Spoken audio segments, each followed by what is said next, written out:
আসসালামু আলাইকুম। আপনার জমিকে ফ্যাক্টরি বানিয়ে ফেলুন।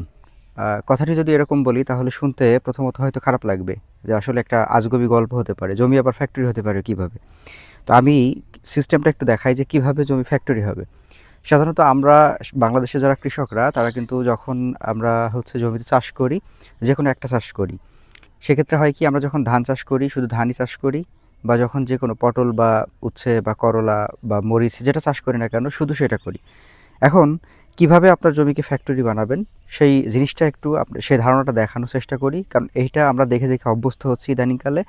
আধুনিক যে স্মার্ট কৃষি সেই স্মার্ট কৃষিতে কিন্তু এভাবে করেই করা হচ্ছে এবং অল্প জমিতে বেশ বেশি পরিমাণে লাভ করা যাচ্ছে এবং ক্রমানুসারে ধাপে ধাপে কিন্তু আপনার এই জমি থেকে ইনকাম কিন্তু চলতেই থাকছে। সেটা কিভাবে? আপনারা যদি একটু কাছে আসি আমরা তাহলে দেখাবো। একটু কাছে আসি।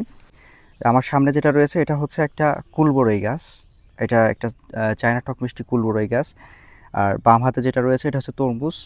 ডান হাতে রয়েছে হচ্ছে ঘাস। এর মাঝে রয়েছে হচ্ছে পেঁপে। এখন কিভাবে ফ্যাক্টরি হবে সেটা বুঝেন। এই কুলবরই গাছটা লাগানো হয়েছে। কুলবরই গাছের বয়স হচ্ছে মাত্র 25 দিন।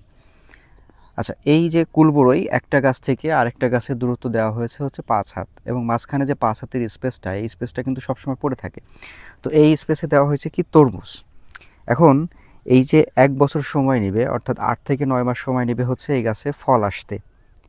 আগামী হয়তো অগ্রহায়ণ, কার্তিক অগ্রহায়ণের পরে গিয়ে আমরা এটাতে ফুল ফল ওইভাবে পাবো, সেট হবে।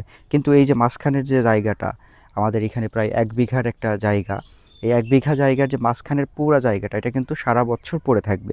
এখন এই সারা বছর পড়ে না থেকে আমরা এটা থেকে কি উপরি ইনকাম করতে পারি সেটা কিভাবে? এখানে যদি আমরা একটু দেখাই যে এই যে ২ টা গাছের দূরত্ব, তো এই ২ টা গাছের দূরত্বে যে মাঝখানের অংশটা, এই মাঝখানের অংশে কিন্তু মালচিং পেপার দিয়ে তরমুজ করে নেওয়া হয়েছে। এখন এই তরমুজের কিন্তু বয়সকাল থাকবে হচ্ছে সর্বোচ্চ হইলেও ৮৫ থেকে ৯০ দিন অর্থাৎ ৩ মাস। আপনার কুল সেটআপ হইতে কিন্তু এখনও সময় লাগবে ৫ মাস।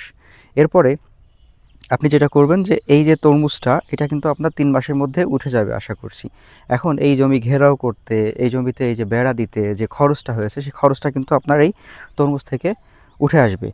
কুলবরই গাছের বয়স হচ্ছে ২৫ দিন, এই তরমুজ গাছের বয়স হচ্ছে ২৫ দিন এবং ২৫ দিনে যদি আমরা একটু খুব কাছে আসি, একদম খুব কাছে এসে দেখাই যে এখানে একদম কাছে এসে দেখাইলে দেখাইতে পারবো যে এখানে ফুলজালি চলে আসছে একদম তরমুজে, হ্যাঁ?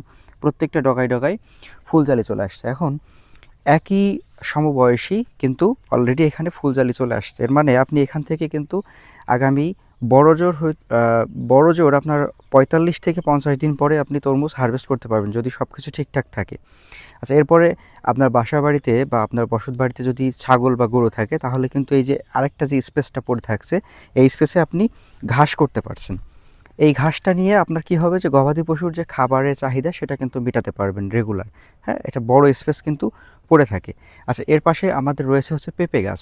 তো এই পেঁপে গাছ থেকে আমরা যেটা করব যে এই পেঁপে গাছটাও কিন্তু ১ বছরের একটা ফসল। তবে আমরা যেটা করেছি যে চারিদিক থেকে একদম জমির চারদিকে যে আইল, ওই আইলে আমরা হচ্ছে পেঁপে গাছ দেওয়ার চেষ্টা করেছি। আর এই পেঁপে গাছ দিলে হবে কি যে আমরা এখান থেকে পেঁপে সংগ্রহ করতে পারবো এবং এই কুল হওয়ার আগে কিন্তু আমাদের পেঁপেটাও হারভেস্ট হয়ে যাবে, বিক্রি করা শুরু হয়ে যাবে। তো সেক্ষেত্রে দেখা যায় যে একই জমিতে আমরা ৩ থেকে ৪টা ফসল একসাথে করতে পারছি এবং এই প্রসেসটা হয়তো আমরা আগে ফলো করিনি, কিন্তু ইদানিংকালে আমরা এই বিষয়গুলো জানতে পারছি এবং এগুলো ফলো করতে পারছি।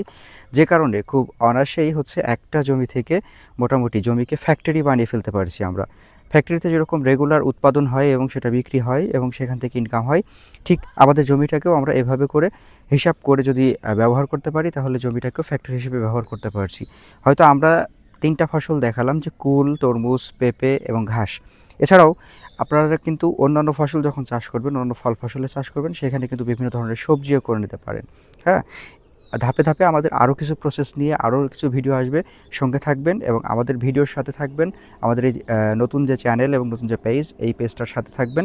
আপনাদেরকে আমরা কৃষির নতুন ধ্যান ধারণা দেওয়ার চেষ্টা করব। আর আমার যে প্রসেসটা আপনারা আজকে দেখলেন, এই প্রসেসটা দেখানোর চেষ্টা করলাম। এর মধ্যেও যদি কিছু সংযোজন বিয়োজন করার প্রয়োজন পড়ে, অবশ্যই আপনারা পরামর্শ দিবেন। ধন্যবাদ।